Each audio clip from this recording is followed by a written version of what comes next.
Dans cette vidéo, on va étudier les fonctions rationnelles de la forme ci-dessous. Tu as déjà étudié l'inverse d'une fonction affine, qui est une sorte de fonction rationnelle. Alors, c'est le cas où j'ai une constante au numérateur et l'équation d'une droite au dénominateur. Tu as aussi étudié ce type de fonction rationnelle, donc l'inverse d'une fonction du second degré. Alors, j'ai une équation d'une fonction du second degré au dénominateur de cette fonction rationnelle. Maintenant, qu'est-ce qui se produit quand on inspecte ou on apprend à propos des fonctions rationnelles de ce type? Donc, c'est le but de cette vidéo. On a ici une fonction d'une équation, c'est-à-dire on a une équation du premier degré au numérateur ainsi qu'au dénominateur. Donc, ce n'est plus seulement une constante au numérateur. Allons voir comment ça change notre fonction rationnelle. Alors, quand on parle des caractéristiques des fonctions rationnelles, je t'invite à appuyer sur pause et réfléchir. Qu'est-ce que tu penses que ce seraient les différentes caractéristiques qu'on pourrait déterminer afin de nous aider à comprendre ou à faire une esquisse d'une fonction rationnelle? Quelles seraient les caractéristiques? Alors, si je voulais m'imaginer de quoi avait l'air une fonction rationnelle, la première chose que je voudrais tracer serait son asymptote, soit horizontale ou verticale. Donc, une des caractéristiques, c'est l'asymptote horizontale. La prochaine, bien évidemment, là où les asymptotes verticales. Dans ce cas-ci, puisqu'on peut seulement avoir une restriction au dénominateur, parce que j'ai une fonction affine, ce serait une asymptote verticale. Ensuite, l'abscisse à l'origine et l'ordonnée à l'origine pourraient me permettre aussi de bien imaginer une esquisse de la fonction, donc les coordonnées à l'origine. Donc, dans cette vidéo, quand on parle des caractéristiques des fonctions rationnelles, on va parler de ces 4 caractéristiques. Alors, on va tout de suite passer à un exemple que je vais modéliser et ensuite, vous pourrez en essayer une. Donc, on va déterminer les caractéristiques d'une fonction. Donc, ici, j'ai une fonction affine sur une autre fonction affine.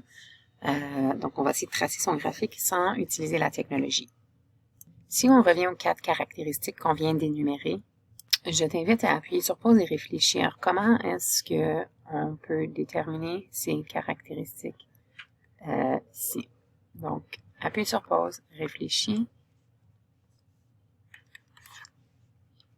Alors, on se souvient que pour déterminer les asymptotes horizontales, on examine le comportement à l'infini. Donc, la valeur de f de x approche quoi lorsque x approche plus ou moins l'infini? Pour les asymptotes verticales, c'est la valeur de x quand le dominateur est égal à 0. Donc, c'est les mêmes valeurs que les restrictions sur le domaine. Et comme toujours, l'abscisse à l'origine, c'est la valeur de x quand f de x égale 0. Et puis, comme toujours, l'ordonnée à l'origine, c'est la valeur de y quand x égale 0, ou en autre mot, f de 0. Alors, si on commence avec notre exemple, on va aller trouver l'asymptote horizontale. Alors, avant de passer à la vraie solution pour ceci, je veux démontrer ce que tu t'imagines peut-être.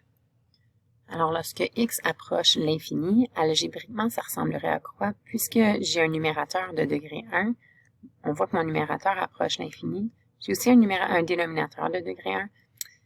Lorsque x approche l'infini, le dénominateur aussi approche l'infini. Donc, dans ce contexte-ci, de tout simplement remplacer une grosse valeur pour x ne fonctionnera pas nécessairement parce quand on obtient l'infini sur l'infini, on ne peut pas conclure quoi que ce soit. Alors, je vous montre un petit truc.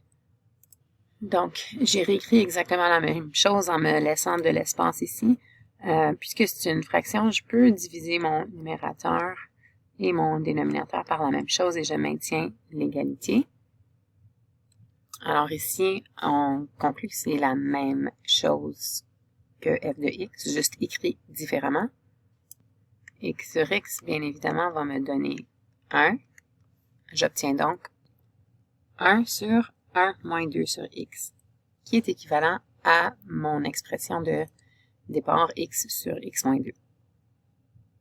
On se souvient que l'objectif, c'est de déterminer l'asymptote horizontale. Donc, lorsque x approche l'infini, y approche quoi?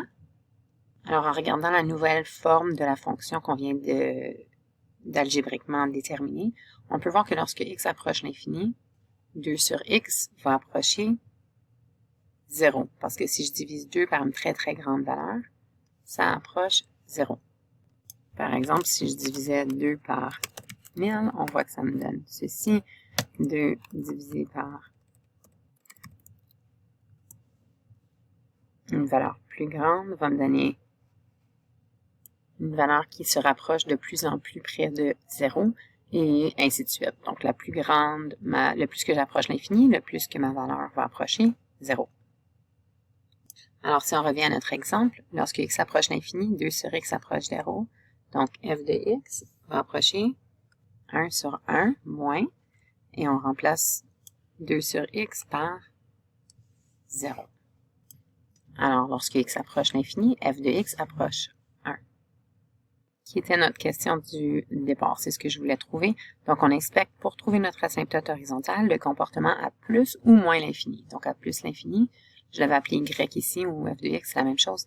Y approche l'infini, c'est-à-dire x approche l'infini, y approche 1. Appuyez sur pause, inspectez ce qu'il y a à l'écran et assurez-vous d'avoir posé des questions au besoin. On va aller voir à moins l'infini et on va partir de cette forme de f de x. Alors, lorsque y approche moins l'infini, lorsque x approche moins l'infini, y approche quoi? C'est ce qu'on cherche maintenant.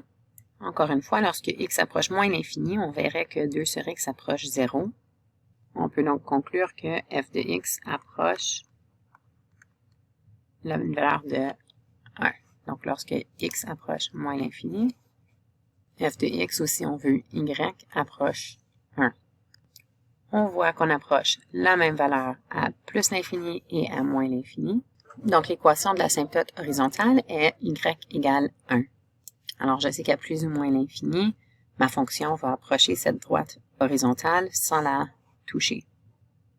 Alors, si on revient à notre exemple 1, on n'est pas tout à fait prêt à représenter graphiquement la fonction, quoi qu'on connaisse son asymptote horizontale.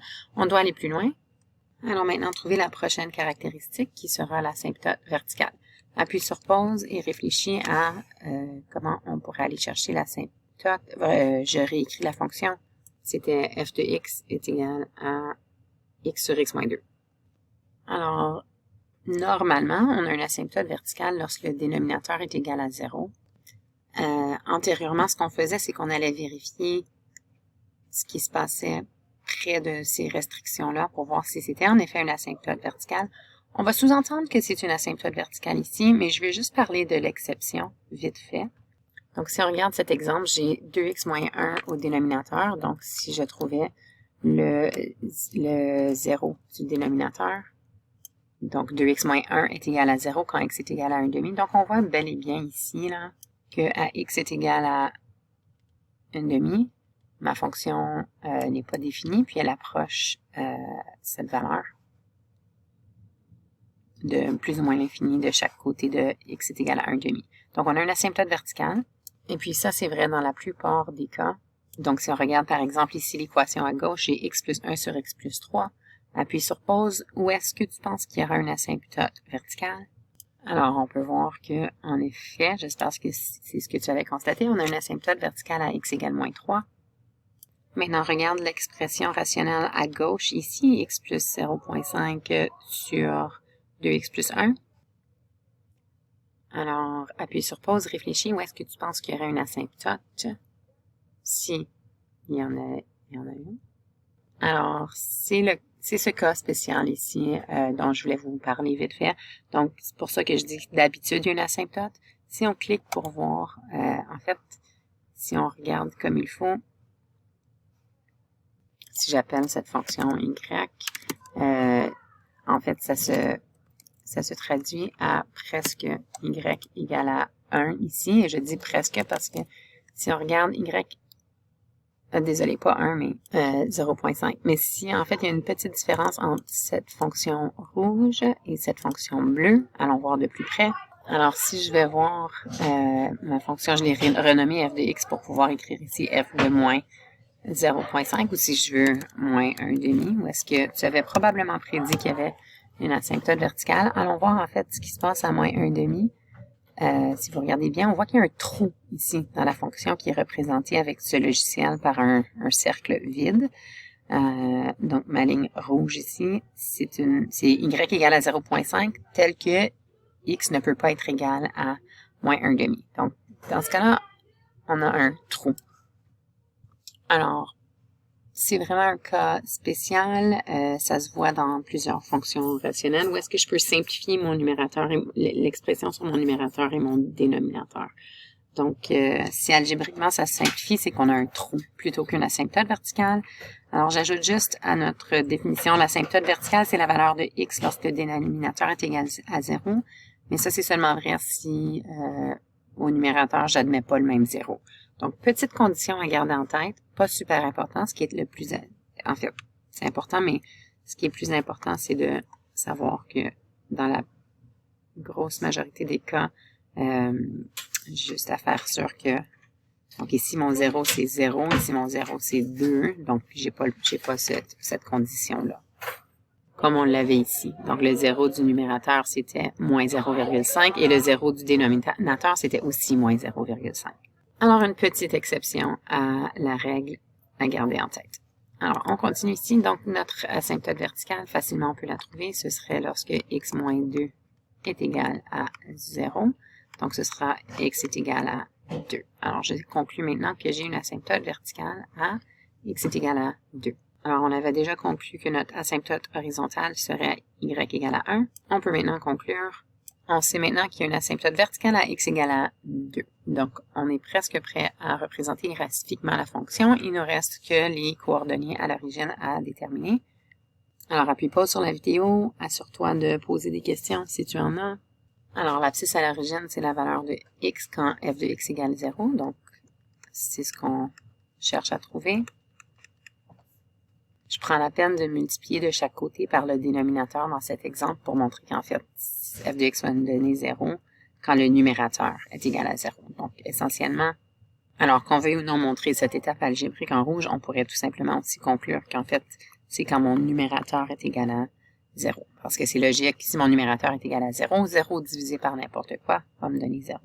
Alors, dans ce cas-ci, c'était juste x. Alors, notre fonction va passer par le point, donc la valeur de x lorsque y égale à 0 est 0. Donc, ce sera 0, 0. Donc, l'origine pour notre exemple. Finalement, l'ordonnée à l'origine, c'est quelque chose que tu sais faire, donc je t'invite à appuyer sur pause pour l'essayer. Donc, c'est la valeur de y quand x égale à 0, ou en autre mot, f de 0. Donc, on a tout simplement à remplacer ici. On a donc 0 divisé par 0, qui me donne 0. En fait, on le savait déjà parce qu'on avait ce point, mais puisque ce n'est pas toujours le cas que c'est l'origine, nos coordonnées à l'origine, je voulais qu'on fasse quand même la méthode algébrique. Alors, ici, j'ai donc que f de 0 est égal à 0. C'est la valeur de y lorsque x égale 0. Donc, on a notre ordonnée à l'origine. Alors, on a trouvé notre asymptote horizontale, notre asymptote verticale et nos coordonnées à l'origine qui, évidemment, ne seront pas toujours la même valeur, dépendamment de où est-ce qu'on croise l'axe des x et des y. Mais dans ce cas-ci, on avait un croisement à l'origine. Petite correction, c'était pas 0. J'espère que vous avez remarqué. C'est quand x est égal à 2. Okay, donc, on commence par placer ça sur notre graphique. Donc, j'ai placé mon asymptote verticale ici. J'ai placé mon asymptote horizontale là. Et finalement, je peux aller placer mes coordonnées à l'origine. Dans ce cas-ci, j'en ai seulement une. Donc, je passe par l'origine. Okay, si j'en avais plus qu'une, ben, je placerais mes 2 points. Et ensuite, on sait que par le comportement général de nos fonctions rationnelles, j'aurai une section de graphique opposée à l'autre. Par exemple, j'aurais une section, si j'ai une section de graphique ici, j'aurais mon autre section de graphique là. Comme dans cet exemple-ci. Ça pourrait être l'inverse aussi. Mais puisque ce sont des rapports de fonctions affines, mes deux sections ne seront jamais du même côté. Alors, en sachant que mon graphique doit passer par ce point, je sais que cette section de gauche va donc être en dessous de mon asymptote horizontale. Ce qui, conséquemment, fera en sorte que ma section de droite sera par-dessus et à droite de mon asymptote vertical et par-dessus mon asymptote horizontal. On a donc fait une esquisse de cette fonction rationnelle sans l'aide de la technologie. Si on vérifie avec la calculatrice graphique Desmos, on voit bel et bien, puis on peut taper l'équation de notre asymptote. Si je veux, je peux la mettre pointillée. Puis on voit en fait que, oui, en effet, on avait la bonne asymptote et verticale Et même chose pour notre asymptote horizontale ici. Donc, on a bel et bien fait la bonne esquisse. Alors, une dernière chose avant de terminer cette vidéo, c'était pas demandé dans la question, mais en fait, cette esquisse me permet de déterminer le domaine et l'image de la fonction. Donc, le domaine, bien évidemment, x appartient à l'ensemble des nombres réels, tel que x ne peut pas être égal à la valeur de mon asymptote verticale, tandis que l'image, c'est-à-dire y, ce serait que y ne peut pas être égal à mon asymptote horizontale.